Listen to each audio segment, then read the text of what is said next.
Good evening, my name is Odie Hawkins, and it's Monday evening. And I'm Zola Salena-Hawkins. Zola Salena-Hawkins, love that outfit. Where you get that from?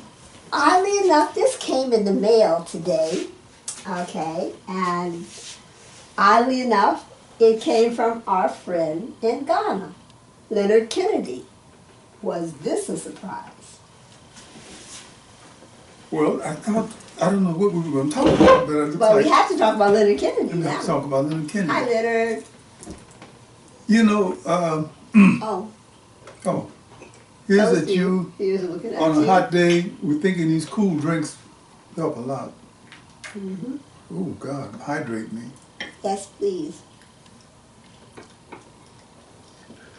What we found out, what we've been finding out over a period of time is that there are a lot of people who toss around words like, look, I made a couple of those words here. I'll let you have you read it. Tell me what you think. Can you read my writing? I certainly can. Oh, okay, good. People toss around words all the time. Words like morality, honesty, honor, good versus evil, Pundonor, Pundonor. Other words that express deeply felt feelings when you meet people who personify those good qualities. Those good qualities. Whenever you're fortunate enough to meet a Leonard Kennedy. Okay, let me stop you right there because this is what happened. Mm-hmm. This young brother here is a Ghanaian who lives in Ghana. There's a seaside Ghana picture. And we met him on a trip to Ghana in 2014. Probably looks a bit older right now. Leonard, I don't know how he got the name Kennedy because everybody else's name is Quartet and so forth. We were looking for a beach on the outskirts of Accra called Krokobite. Krokobite Beach was designed to have like a small auditorium, outdoor auditorium, where they had plays and dance performances and so forth and so on. I'm taking Zola to see this, hopefully, but we wound up in a place that was like a small version of Kokrobite, which is really kind of a hangout. It wasn't an artistic citadel or anything like that. And Leonard came from where did he come from? He was on the beach and we ended up interacting. And he introduced us to several of the people there on the beach, a lady who was selling bracelets. And things like this? Well, then we found out that he could make things like that in the bracelets. What do you have in here? The bracelets, yeah, that he made. And this is what he's doing here. Yeah, that's what this is what he's doing here. I've been there. It's like magic watching him do that. Oh, and let me mention that I'm wearing this outfit, this shirt, that I'm sure he thought Mr. Odie could wear, but it's too small. It just fits me fine. So either it's too small for you or some nefarious design has been set up so that when these clothes come to me, somehow they always just seem to fit you. Yes, they do. Thank you, Leonard. Thank you, Leonard. I thank you, and for Odie to wear, it would have to be at least twice as big. Okay, just thought I should let you know. Okay, I can see it now. You're coming with some big old beast thing. Well, you could have Miss Young soon to put it down. I can cut it down. Right. Anyway, we started talking about people we knew who showed, paid some attention to morality, and I'm not talking about it from a purely religious point of view and aesthetics, but the kind of morality that says this is right and this is wrong, and you know the difference between right and wrong. We were using him as an example, I think, because... Well, he's the person who's not a lazy person, who's a person who has goals, except he's been in circumstances that have held him back from reaching his goals. Yeah. No, he's not a well-to-do guy. As a matter of fact, to give you one good example of what I mean about a certain sense of personal morality, when we met him, we were staying at a hotel on the outskirts of Accra called the Acacia Lodge. Beautiful place. Mrs. Owusu was the proprietor, owner of the place, and she insisted on things being proper. Right. Things were proper. On one occasion, after we met him, we had made a date to connect with him to buy something. We were going to buy the bracelets. I was going to buy bracelets from right. him. Okay, we're at the Acacia Lodge. Right now, we live in Long Beach, and we are very close to Pacific Coast Highway. If you picture walking from Alondra, from Alondra and Pacific, Alondra and Atlantic to Pacific Coast Highway and Atlantic. Pacific Coast Highway goes east and west. Atlantic goes north and south. We had arranged to have this meeting with him in the evening, and we're sitting on the terrace, sitting in the little gazebo there, having club beers in the evening, waiting for Kennedy to show up. Well, we really weren't sure if he was going to come. He said he was, and he's a man of his word. He came. It took a while, and I don't think it was too late, maybe 20 minutes, maybe half an hour, which by Ghanaian time was on time. He showed up, prepared to give us what he said he was going to give us, the little bracelets and so forth. And he happened to mention that he had worn his shoes out. He had worn his sandals You observed that he had worn his sandals out, He had worn his sandals out, walking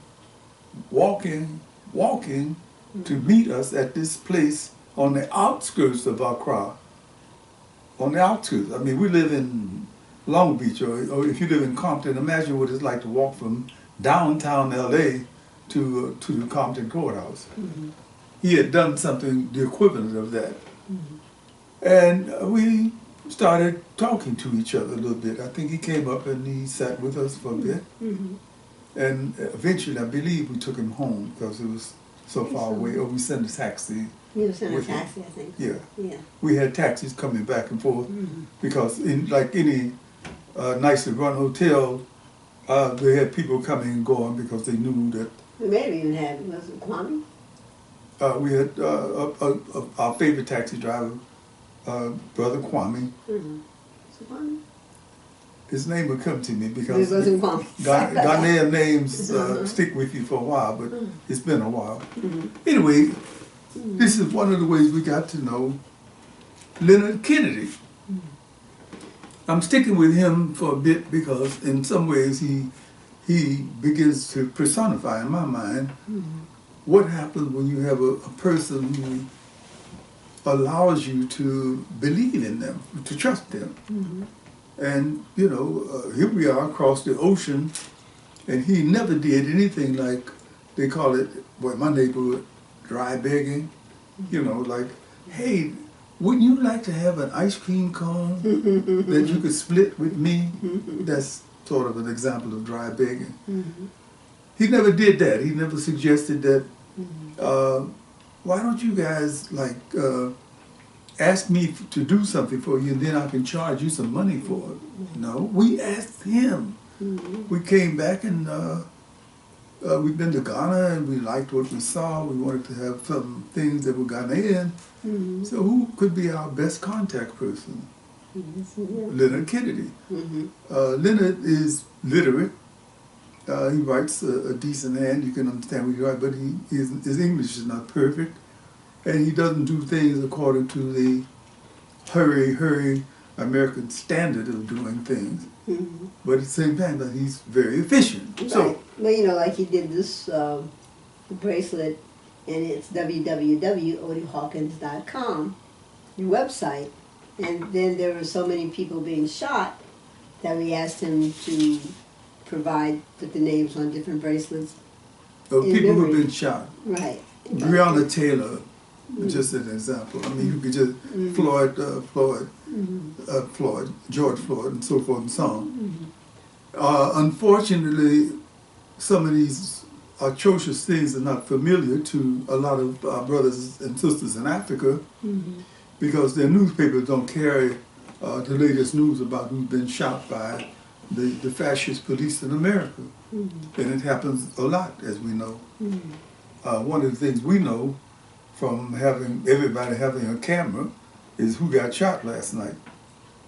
But that's another story. Anyway, coming back to him, and what personifies a certain kind of quality, I think, speaking personally, is something that I really look for in people. Hopefully, I'm a good example of myself because I can't look for something that's not in me. Recently, in one of our Tai Chi families, we have four. We have, what are they? I can't remember. Okay, there's Sunday, there's That's in Wednesday, there's Saturday, Sunday, there's our private class on Monday, there's Watts on Tuesday, there's Stern Champion on Wednesday. Thursday's a free day so far, except we do occasionally have a private student on Thursday. On Friday, it's Watts Towers, and then on Saturday we have another place. So we're busy. So we have 6 different, we call them Tai Chi families, and what they have in common, it seems, as I'm beginning to find out, what they have in common is a certain kind of ethical values, and I started paying attention to that recently. We've been doing Tai Chi for 20-some years. We are certified Tai Chi instructors, certified by the School of Healing Martial Arts. The director, the head of the school was Dr. Daniel Hoover and Dr. Jonathan Lynn. So we helped him in the initial enrollment of the school. So I feel comfortable sitting here talking about it.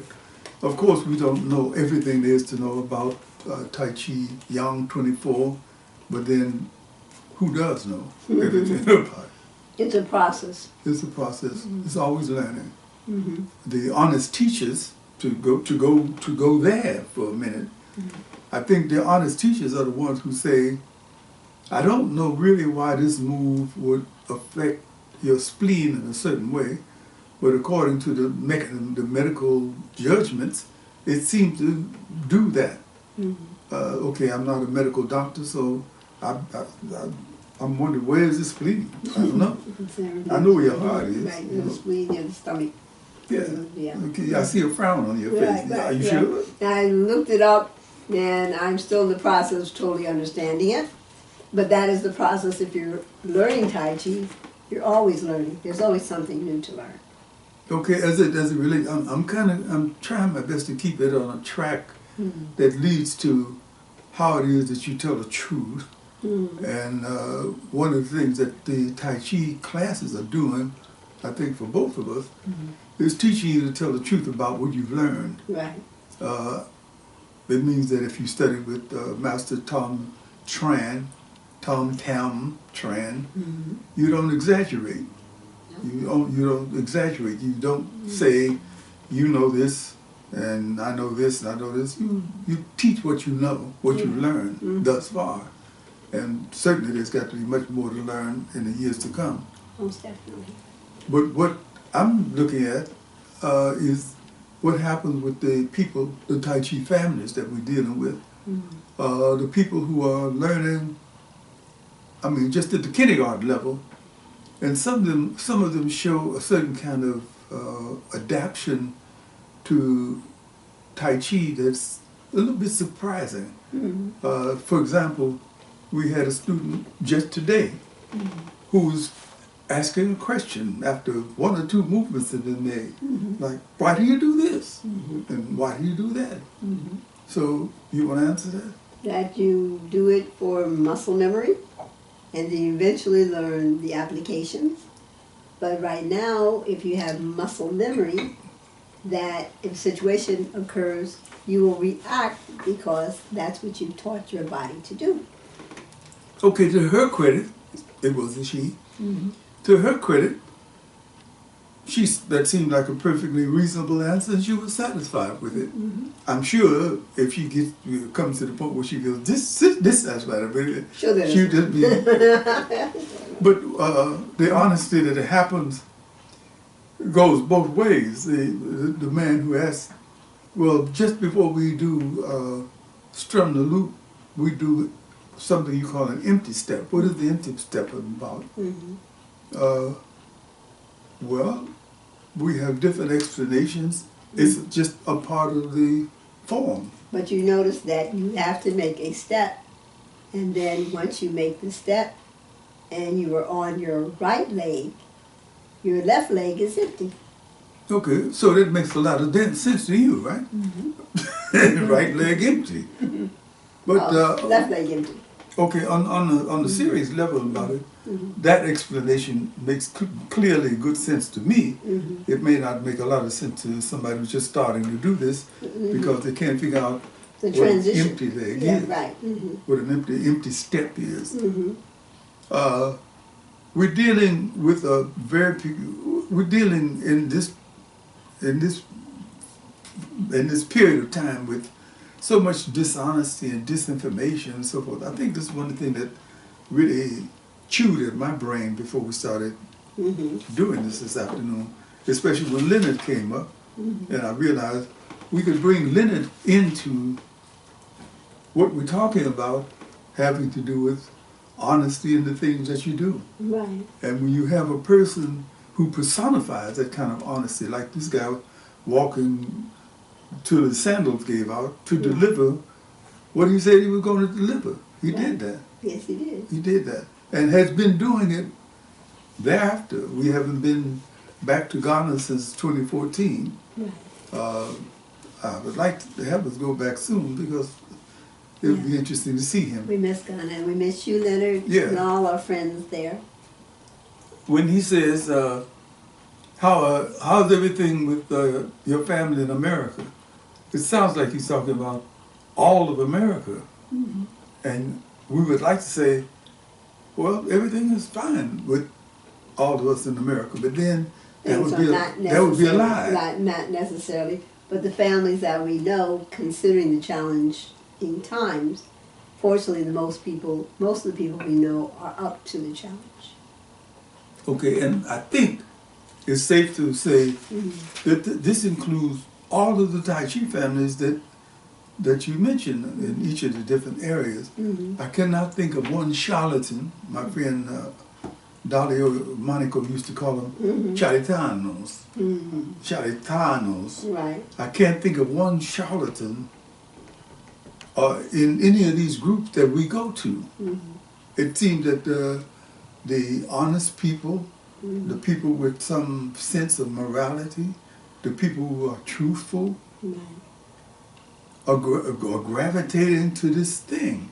I don't know what they do when they leave Hartswell's Park. After we have Sunday class with whoever is leading the class this coming Sunday and the next Sunday. Zola will be leading the class. I will be assisting her to do the brocades. But I can't think of anybody in the class or in those classes who've been coming who would be singled out as a person who just lies. Or it's a really good group, a diverse group, age-wise as well as everything else. And it really has become a family. The Soma family, as Odie likes to give us all the last name. School of Healing Martial Arts family. Even the people who are not doing the most superb Tai Chi And there are standards for Tai Chi 24. I don't know 58, I don't know 108. I know only something about 24. And I can tell when there are people who are both learning and people who are teaching who are really not quite up to doing it the right way. But I think they're trying to do it the right way. They're trying to. They're not trying to cheat. They just simply don't know how to do it. For example, having studied a number of hard martial arts, including Taekwondo and Hapkido, and as well as Capoeira Regional and Capoeira Angola, that could be considered hard martial arts. I can say without hesitation, if you study a hard martial art, it's something very difficult about going into Tai Chi, which is an internal martial art. It seems very soft and everything is just very gentle and so forth. It can have other movements. When you get to that, you have to be willing to trance. I use the analogy of somebody who grew up on spaghetti. There's no reason why you shouldn't learn how to appreciate rice too. So some of the people who are teaching Tai Chi are still remembering their hard days in knocking down trees in the forest and stuff. At one point there was an exercise, you take a Coca-Cola bottle and beat it against your shin to learn how to deal with the pain and joys. Well, I never did that. Well, when we talk about in Tai Chi, we talk about a form of chi, energy, built up energy. And Odie and I both recall a time when Monk Long at the temple was helping us go through the door and gently touched our shoulders. And the energy remains there, in a sense. And in time he was kind of blessing us and put his hand over our head. You could feel his chi was so strong. This is a man who had power. Yeah. But we have to define power in different ways. For example, the present day would-be dictator of America is not showing real power. He's showing brute strength. And if you look at what's happening in Israel, you would see real people power. 500,000 Israelis protested against the Gaza war yesterday night. That's real power, and we have to make distinctions. You can take a person. I think of Gandhi. I think of Martin Luther King. They both had flaws. They were human beings. But you think about a Gandhi who said, "I won't eat. I'll starve myself to death rather than assist the English in being colonialists of my people, of the colonial powers of India." And his moral strength was so strong that he actually chased the English out of India. If you've been following Reverend Barber, who is a big man, he's not anything close to being a Gandhi, but the kind of moral pronouncements he makes, I'm watching him. He's saying things that have to do with how this country should be or could be. And the only thing some of the people in it have to do is just simply stop being so nasty. Yes, naughty. It's more than that. This is mean and evil. Yes, it's true. Bullies. Bullies, and they want to take advantage of other people who, the marginalized people. If they're marginalized, let's marginalize them even more. I don't know what good that would do them. So that's, so I guess this is also why we're so impressed with you, Leonard Kennedy, that you have proved yourself to be a man of your word, and you're deeply appreciated, and our friendship is appreciated. I think that would be about as good an ending as we could come to. Leonard, hopefully you'll be able to see this. You can say that Mad Zola and Mr. O did a little YouTube about you. Yes. And we hope your home and your family and friends appreciate you too. All of Ghana. All of Ghana. All of Ghana. Okay, and eventually the world. Ha-ha. We'll Can happen. We'll get back to you. All We'll right. get back to you. You take care. All right. Medase. Madase.